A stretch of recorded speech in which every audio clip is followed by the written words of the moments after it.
Hello बच्चों, कैसे हैं आप लोग। आज का हम लोग का टॉपिक है एक्सरसाइज 12.2 है। ठीक है, जिसका हम लोग 6 नंबर क्वेश्चन देखने वाले हैं। 5th नंबर तक हम लोग पिछली वीडियो में देख चुके हैं। आइए 6 नंबर से इसको समझते हैं। लिखा हुआ है 15 सेंटीमीटर वाले, क्वेश्चन दिया हुआ है 15 सेंटीमीटर त्रिज्या वाले एक वृत्त की कोई जीवा केंद्र पर 60 डिग्री का कोण अंतरित करती है। संगत लघु और दीर्घ वृत्तखंड का हमको क्या निकालना है, क्षेत्रफल निकालना है। तो सबसे पहले हम लोग क्या करेंगे, यहाँ पे एक फिगर बनाएंगे।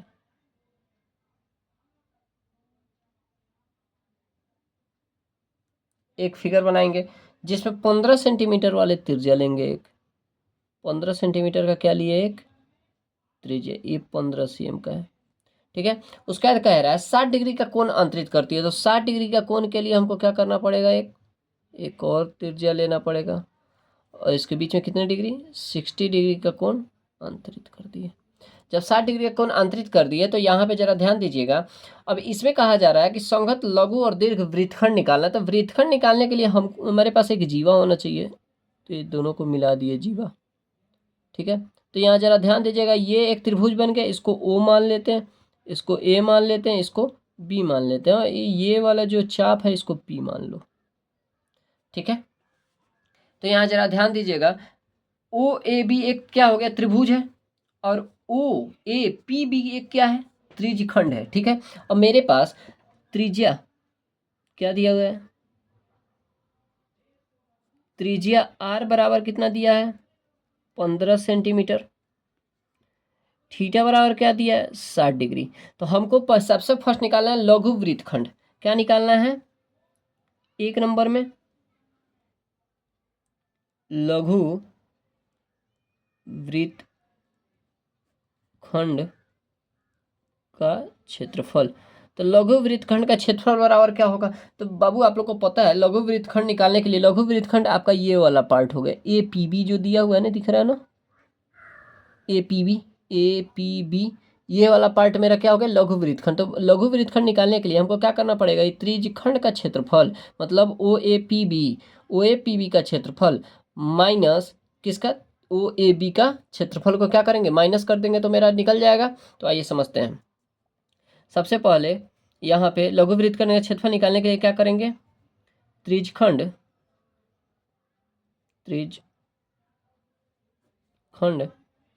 का क्षेत्रफल माइनस क्या हो जाएगा, त्रिज्यखंड का क्षेत्रफल माइनस त्रिभुज ए ओ बी का क्षेत्रफल। क्लियर, ये दोनों का क्षेत्रफल हम क्या करेंगे, आपस में माइनस कर देंगे तो क्या निकल जाएगा, मेरा वृत्तखंड का क्षेत्रफल, वही लघु वृत्तखंड का क्षेत्रफल निकलेगा। तो आइए त्रिज्यखंड का क्षेत्रफल यहाँ पे कितना होगा, तो यहाँ जरा ध्यान दीजिएगा, त्रिज्यखंड का क्षेत्रफल, तो त्रिज्यखंड का क्षेत्रफल का फॉर्मूला क्या होता है, थीटा बटा 360 degree pi R square minus त्रिभुज ए बी का क्षेत्रफल क्या होता है। तो इसमें क्षेत्रफल अलग होता है। क्षेत्रफल तो वही, त्रिभुज का क्षेत्रफल क्या होता है, आधार गुने ऊंचाई होता है, 1/2 गुने आधार गुने ऊंचाई होता है। लेकिन यहाँ पे यूज करना है आधार गुने ऊंचाई की जगह आर स्क्वायर आ जाएगा, 1/2 आर स्क्वायर। अब यहाँ साइन थीटा क्या आएगा, साइन थीटा। तो आइए समझते हैं, थीटा का मान कितना दिया हुआ है, 60 डिग्री। पाई का मान इसमें क्या लेना है, पाई का मान इसमें लेना है 3.14। तो क्वेश्चन पे आप लोग ध्यान दीजिएगा, पाई इसमें मान दिया रहता है, तो इसमें हमको 3.14 पाई का मान लेना है, गुना आर का मान कितना लेना है। तो आर मेरे पास ऑलरेडी दिया हुआ है 15 गुना 15 मेरे पास दे चुका है। ठीक है, minus 1/2 into 15 sine 60 degree. Clear, अब यहाँ पे जरा ध्यान दीजिएगा, साइन 60 डिग्री हो गया। अब इससे ये कट जाएगा, 6 से 2 तिया 6 5 तिया 15, मेरे पास कितना बच गया, अब 2 से इसको कटा देंगे, कितना हो जाएगा, 2 1 कम 2, 11 2 पचे 10, 2 पचे 10, 1 14 2 सते 14, कितना आ गया, 1.57 गुने 7 5, 15 पचे 75, ठीक है। माइनस करेंगे कितना, 15 पे 15 से गुना करेंगे कितना हो जाएगा, 225 बाई 2 गुने साइन 60 का मान √3/2। साइन 60 का मान कितना होता है, √3/2। क्लियर। अब यहाँ पे √3/2 साइन 60 का मान कितना हो गया, √3/2। अब यहाँ पे इसको आगे सोल्व करेंगे हम लोग क्या, तो यहाँ पे कितना दिया हुआ है 1.57। इसको क्या करना है, 1.57 को गुना कर देना है कितना से, 7.5 से आपस में गुना करेंगे तो ये कितना आ जाएगा, 117.75 आएगा। क्लियर। अब माइनस कितना हो जाएगा 225, तो इसका 225 गुना, अब यहाँ पे हम लोग को बुक में दिया हुआ है √3 का भी मान रखना है, तो √3 का मान कितना हो जाएगा, √3 का मान कितना होगा, वो दिया हुआ है ऑलरेडी 1.7 कितना दिया है, 3 दिया है, ठीक है। इतना हम लोग को रखना है। अब बट्टा में कितना है मेरे पास ऑलरेडी, बट्टा में कितना गुना करेंगे तो 4 आ जाएगा। अब जैसे ही 4 आया तो इसको अब हम लोग कैसे सोल्व करेंगे, तो इसको गुना कर देंगे, बट्टा 4 इसे ही रहने देंगे, यही शायद मेरा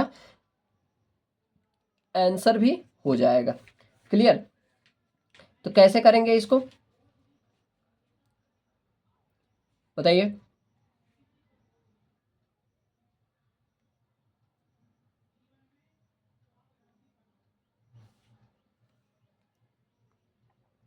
यहाँ पे मेरे पास 225 मल्टीप्लाई दिया हुआ है कितना, 1.73 इतना दिया हुआ है कि नहीं। तो 1.73 और 225 जैसे ही इसको हम लोग आपस में मल्टीप्लाई करेंगे तो ये कितना हो जाएगा, 1.117.75 और हम लोग माइनस कितना कर देंगे, माइनस कर देंगे इसको आपस में मल्टीप्लाई करके और लिखें 4 से 1 सेकेंड, 4 से 225 को क्या करते हैं, कटा देते हैं, है कि नहीं। आइए देखते हैं, 4 पच्चे 20, 2 25, 4 छक 24.25, इसका इतना आ जाएगा। तो 56.25 इंटू 1.73 कोई दिक्कत। अब इसको सोल्व करेंगे, 117.75।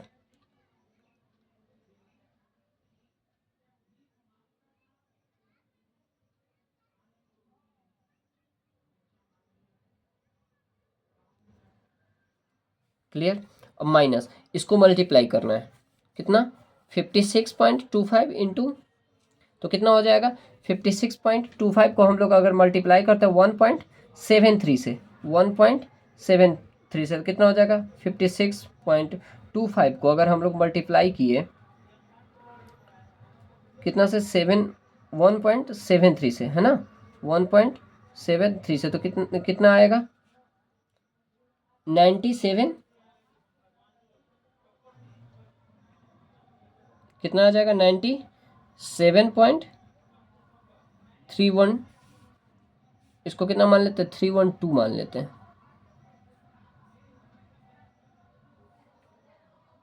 25। क्लियर। कोई दिक्कत है ना, इतना आ गया। अब यहाँ पे हम लोग क्या करते हैं, इसको माइनस कर देते हैं, क्या करेंगे माइनस कर देंगे, तो माइनस करेंगे तो कितना आ जाएगा 20.4375, ये मेरा क्या हो जाएगा cm²। ये मेरा लघु वृत्तखंड का क्षेत्रफल निकल गया। अब हमको क्या निकालना है, दीर्घ वृत्तखंड का क्षेत्रफल। अगला क्वेश्चन दिया हुआ है, नेक्स्ट दिया है दीर्घ वृत्तखंड का क्षेत्रफल, ठीक है, ये हमको निकालना है। इसके बराबर क्या आएगा, तो दीर्घ वृत्तखंड, यहाँ जरा ध्यान दीजिएगा वृत्त पे। अब ये वाला तो निकाल लिया, अब हमको निकालना है ये बाहर वाला, आपको जो दिख रहा है ये वाला पार्ट निकालना है। तो इसको निकालने के लिए हम लोग को क्या करना पड़ेगा, ये बाहर वाला पार्ट निकालने के लिए, तो दीर्घ वृत्तखंड का क्षेत्रफल निकालने के लिए हमको क्या करना पड़ेगा, इसको आपस में बताइए। ये पूरे वृत्त का क्षेत्रफल में से हम क्या करेंगे, पूरे वृत्त के क्षेत्रफल में से हमको क्या करना होगा, ये जो लघु वृत्तखंड का क्षेत्रफल है ना, इसको हम लोग माइनस कर देंगे, तो ये दीर्घ वृत्तखंड का क्षेत्रफल मेरे पास क्या हो जाएगा, निकल जाएगा। तो लघु वृत्तखंड का क्षेत्रफल अभी आ गया है, तो लिखेंगे वृत्त का क्षेत्रफल माइनस लघु वृत्तखंड का क्षेत्रफल, है कि नहीं। ये हम क्या करेंगे, माइनस कर देंगे। अब जैसे ही माइनस करेंगे तो यहाँ पे वृत्त का क्षेत्रफल क्या होता है, पाई आर स्क्वायर, और माइनस लघु वृत्तखंड का क्षेत्रफल मेरे पास कितना आ गया, 20.4375, इतना आया है, ऊपर में आया ना। चलिए, तो पाई आर स्क्वायर, और पाई का मान हम लोग को पता है कितना रखना है, 3.14 इंटू आर का मान 15 का क्या हो जाएगा, स्क्वायर हो जाएगा।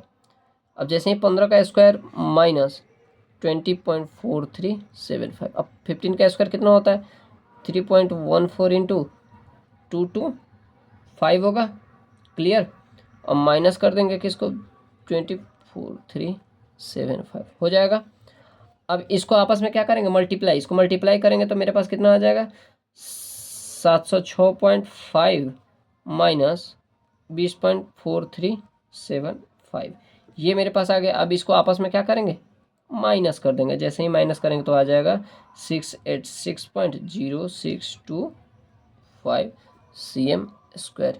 ये वाला एक आंसर ये वाला निकल गया, है कि नहीं, और दूसरा आंसर मेरा ये वाला निकल गया। ये 6 नंबर क्वेश्चन हो गया आपका सोल्व, क्लियर। अब आते हैं हम लोग 7 नंबर क्वेश्चन पे। 7 नंबर क्वेश्चन बहुत ही अच्छा क्वेश्चन है, इसको जरा ध्यान से समझना है। 7 नंबर क्वेश्चन बहुत ही अच्छा क्वेश्चन है, इसमें समझ में आएगा पूरा, बहुत बढ़िया। आइए 7 नंबर क्वेश्चन देखते हैं। 7 नंबर क्वेश्चन क्या कह रहा है,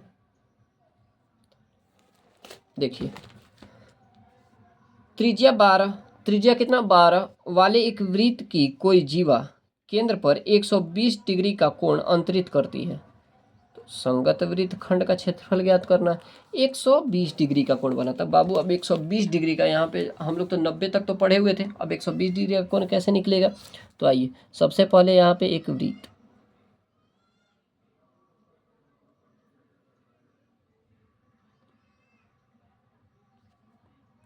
ठीक है, एक वृत्त बना लिया, वृत्त का त्रिज्या दिया हुआ है, और आपस में ये 120 डिग्री का कोण बना रहा है। कितना, ये वाला जो कोण इसका बन रहा है ना पूरा 120, कितना डिग्री, 120 डिग्री का, ठीक है। अब ये है 12 सेंटीमीटर, त्रिज्या 12 दिया हुआ है मेरे पास। अब हमको क्या करना पड़ेगा, पहले इस अंदर वाले को 120 को तोड़ करके इसको सोल्व करना पड़ेगा। कैसे, तो देखिए, ये इसमें दो ठो फार्मूला का हम लोग फार्मूला यूज कर सकते हैं। एक तो हम लोग पढ़ सकते हैं जो 12 में यूज होता है, साइन 120 डिग्री का मान, कोस 120 डिग्री का मान, इस रूप में। और एक हम लोग क्या कर सकते हैं, इसमें क्या बोलते हैं, आधार ऊंचाई निकाल करके हम इसको निकाल सकते हैं। तो सबसे पहले इजी वही पड़ेगा। आइए आधार ऊंचाई निकाल के बनाते हैं। कैसे, तो सबसे पहले मेरे पास इसका एक क्या निकाल दिया, जीवा, क्या निकाल दिए, जीवा। और हमको वृत्तखंड का क्षेत्रफल चाहिए, कहने का मतलब इसका क्षेत्रफल चाहिए, है कि नहीं, वृत्तखंड का क्षेत्रफल, नीचे वाले पार्ट का हमको क्षेत्रफल चाहिए। तो ये कैसे निकलेगा, तो मेरे पास त्रिज्यखंड का क्षेत्रफल में से इस त्रिभुज का क्षेत्रफल घटाएंगे तभी ना निकलेगा। और त्रिभुज के क्षेत्रफल में कोण मेरे पास कितना है, 120 डिग्री दिया हुआ है, और साइन 120 डिग्री का मान पता नहीं। तो आइए इसको सोल्व करते हैं। कैसे, तो मेरे पास एक मान लेते हैं, इसको 2 बराबर भागों में बांट देते हैं, ठीक है, 2 बराबर भागों में बट गए। तो यहाँ पे इसको O मान लो, इसको A मान लो, इसको B मान लो, इसको C मान लो, और ये वाला तो है D जो निकालना है, ठीक है। तो आइए सबसे पहले हम देखते हैं OAB में त्रिभुज, यहाँ पे हम लोग को देखना है त्रिज्या बराबर मेरे पास कितना दिया हुआ है 12, और थीटा बराबर मेरे पास कितना दिया हुआ है 120, जो यहाँ पे 2 भागों में बटा हुआ है। तो इधर वाला 60 डिग्री और इधर वाला 60 डिग्री, 2 भागों में हो गया मेरे, क्योंकि थीटा के जगह एंगल जो O है वो मेरे पास 120 डिग्री दिया हुआ है ना, बराबर एंगल O, है कि नहीं। तो इसको हम लिख सकते हैं ना 60 + 60, 2 भागों में हो गया अलग अलग। अब यहाँ देखते हैं, किसी एक भाग को इसमें सोल्व करते हैं। जैसे ही एक भाग को सोल्व करेंगे दूसरा भाग अपने आप आ जाएगा। क्यों, क्योंकि मेरा AB का मध्य बिंदु C दिया हुआ है, तो मध्य बिंदु होता है तो 2 भागों में बांट रहा है, मतलब दुगुना हो रहा है, 2 भागों में बांट रहा है, तो यहाँ पे क्या हो जाएगा, 1 भाग निकल जाएगा तो 1 भाग भी उतना ही होगा। जैसे ये 4 तो ये भी 4, ये 10 तो ये भी 10, ये 20 तो ये भी 20 है कि नहीं, उसी हिसाब से तो दोनों निकल जाएगा, दोनों मेरा पास। सबसे पहले हमको आधार देख रहे हैं ना, ए से बी तक, यहाँ तक जो लाइन सीधा गया है ना, ये मेरे लिए क्या है, आधार है। और मेरा ये सी जो है ना, ये मेरे लिए क्या है, लंब है। और जरा ध्यान दीजिएगा, एक त्रिभुज को इसमें हटा दीजिए, समझिए मेरे पास एक नहीं है, एक ही दिया हुआ है। तो यहाँ देखिएगा ए ओ सी आपको दिख रहा है ना, ए ओ सी जो त्रिभुज बन रहा है, तो इसमें मेरे पास थीटा दिया हुआ है 60 डिग्री, ये विकर्ण दिया हुआ है, जो कर्ण है ये 12 डिग्री दिया हुआ है। अब हमको निकालना नीचे वाला भी है और ऊपर वाला भी है, तो पहले ऊपर वाले को निकाल देते हैं और उसका नीचे, फिर या तो पहले नीचे वाले को या ऊपर वाले को, किसी एक को निकाल देंगे। एक साइड सोल्व हुआ कि दूसरे का अपने आप सोल्व हो जाएगा। तो आइए समझते हैं। यहाँ त्रिभुज ओ ए सी में, ओ ए सी में है कि नहीं, त्रिभुज ओ ए सी में देखना है। मेरे पास ओ ए बराबर 12 दिया हुआ है, ओ ए बराबर मेरे पास दिया है 12, और इसका थीटा बराबर मेरे पास है 60, है कि नहीं। तो आप लोग जानते होंगे, जब हम लोग थीटा, ये ए सी निकालना है तो ए सी बराबर लेंगे, तो थीटा के जस्ट सामने वाला क्या होता है, त्रिकोणमिति में पढ़े हुए, थीटा के जस्ट सामने वाला पी होता है, और ये कर्ण जो है वो एच है, तो पी बटा एच किसका फार्मूला, साइन का फार्मूला होता है। तो यहाँ पे लिखेंगे, निकालना ए डी, निकालना ए सी है, ठीक है, तो ए सी निकालना है, तो ए सी बटा ओ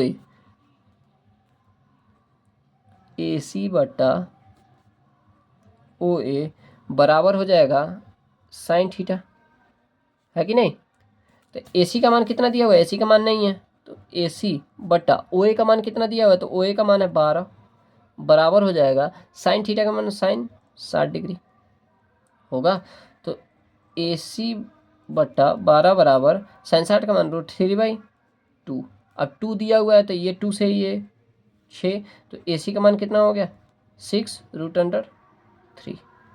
चलिए, ए सी का मान मेरा, ये वाला ए सी निकल गया कितना, 6√3। अब जब ये वाला ए सी निकला हुआ है, ठीक है ना, यहाँ वाला ए सी जब निकला है 6√3, तो ए सी यहाँ पे जरा देखिएगा, ए बी बराबर ए सी प्लस बी सी, है कि नहीं, लेकिन ए सी बराबर बी सी यहाँ पे हो जाता है। ये वाले में मध्य बिंदु है, ए बी का मध्य बिंदु सी दिया हुआ है, लिखेंगे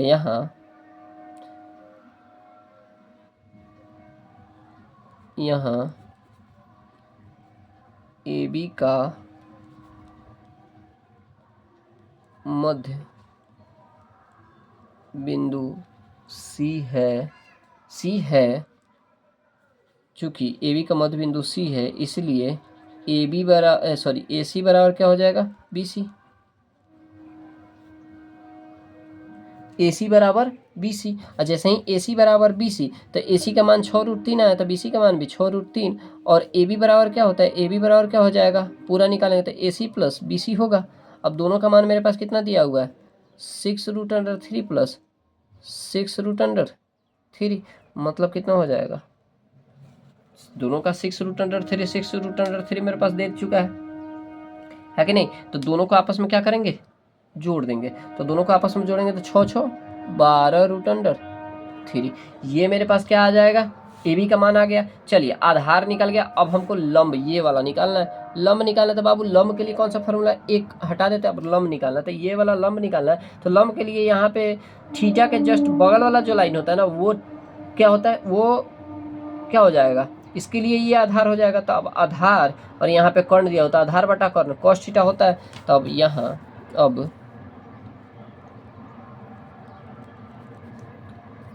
अब फिर से इसी में क्या करना है, अब क्या करेंगे, ओ सी आधार बटा ओ ए बराबर हो जाएगा cos थीटा होगा। तो ओ सी का मान नहीं दिया है, ओ सी बटा ओ ए का मान दिया है 12 बराबर cos 60 डिग्री। तो ओ सी बटा 12 बराबर cos 60 का मान 1/2, अब 2 से 12 कट गया 6, तो ओ सी का मान कितना आ गया 6, ओ सी का मान क्या निकल गया 6। तो मेरा ये जो लंब है, ये वाला लंब, इसका मान कितना आ गया, ये वाला जो लंब है इसका मान कितना आ गया, 6 आ गया, 6 आ गया। अब जैसे ही लंब का मान 6 आया है। अब मेरे पास आधार भी निकल गया और ऊंचाई भी निकल गया। अब जैसे ही आधार ऊंचाई निकल गया तो त्रिभुज का क्षेत्रफल इसमें लागू हो सकता है। तो अब हमको निकालना क्या है, तो निकालना यही है, देखिए निकालना क्या है,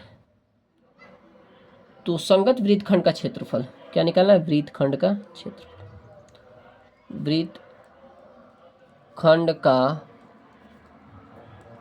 क्षेत्रफल बराबर, वृत्तखंड का क्षेत्रफल बराबर, तो वृत्तखंड का क्षेत्रफल बराबर क्या होगा, त्रिज्य खंड का क्षेत्रफल, है कि नहीं,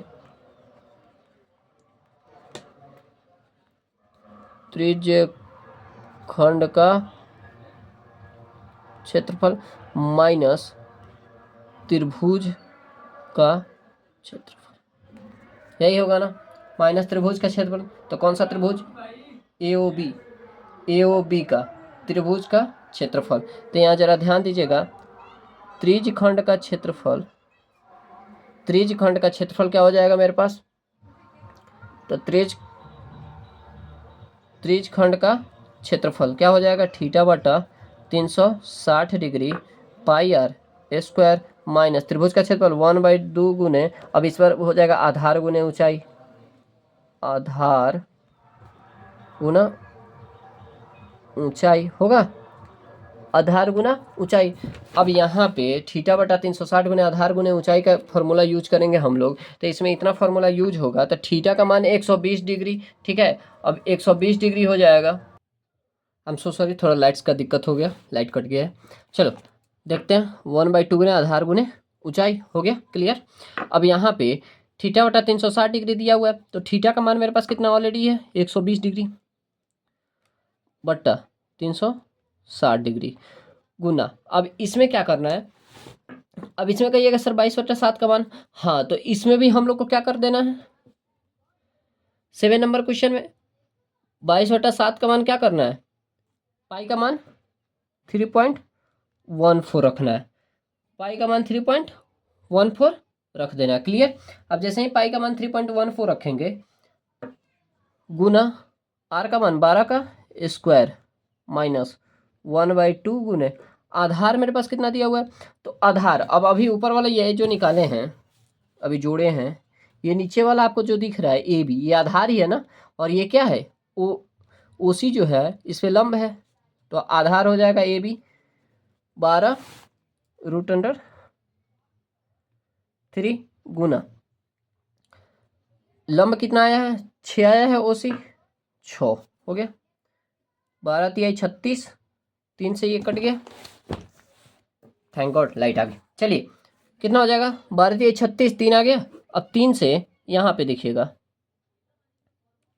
3.14 बट्टा 3 है, गुना 12 का स्क्वायर 144 हो जाएगा, माइनस 2×3 = 6, 12 का 36√3 हो जाएगा, क्लियर। चलिए अब इसको क्या करते हैं, सोल्व करते हैं। अब यहाँ पे √3 का भी मान दिया हुआ है रखने के लिए, तो यहाँ पे हम √3 का भी क्या करेंगे, मान रखेंगे, क्लियर। तो आइए यहाँ पे √3 का भी मान रखते हैं, तो मेरे पास यहाँ दे दिया गया है 3.14 बाई 3 × 144 माइनस 36√3। अब यहाँ पर मान दिया हुआ है √3 का मान रखने के लिए, तो क्या रखेंगे, पहले इसको कटा देंगे, 3 से कटाएंगे, कितना हो जाएगा, 4/8, 3.14 गुना 4/8 माइनस 36√3 का मान कितना रखना है, 1.73 गुना 1.73, क्लियर। अब इसका मान हमको रख देना है। अब क्या होगा, अब 48 से 3 में क्या करेंगे, आपस में गुना करेंगे, तो ये गुना करेंगे तो मेरे पास कितना आ जाएगा, 150.72 माइनस यहाँ पे 36.173 से गुना करेंगे तो हो जाएगा 62.28। अब इसको आपस में क्या करें, माइनस कर देंगे तो 88.44 cm स्क्वायर। ये मेरा क्या हो गया 7 नंबर का आंसर। क्लियर। चलिए यहाँ तक हो गया 7 नंबर का आंसर। 2 क्वेश्चन बहुत ही आसान तरीका से हम लोग समझे हैं, उसका नेक्स्ट हम लोग आगे देखते हैं।